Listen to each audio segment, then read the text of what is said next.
कुर्बान फातिमा। ठीक है, next best performance shield goes to ठीक है, ठीक है बेटा। कुर्बान फातिमा के बाद पीछे लाइट आ रही है, थोड़ा आगे नताशा रजाक। 5 क्लास, खुशी नहीं हो रही 5 क्लास की। नताशा रजाक के बाद इकरा खालिद।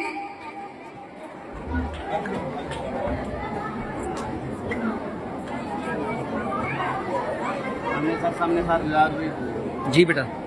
ठीक है सर। इकरा खालिद के बाद सुफियान आरिफ स्टेज पर आए और अपनी एजाजी शील्ड वसूल करें। Sufiyan Arif, Tayyaba Qasim. Next best performance shield goes to Tayyaba Qasim.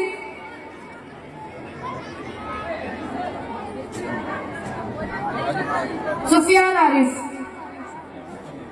जी बेटा। सामने बेटा, सामने देखो। सुफियान आरिफ। मुकद्दर जिनके ऊंचे और आला वक्त होते हैं, जिंदगी में उन्हीं के इम्तिहानात सख्त होते हैं और नतीजे भी उन्हीं के जबरदस्त होते हैं।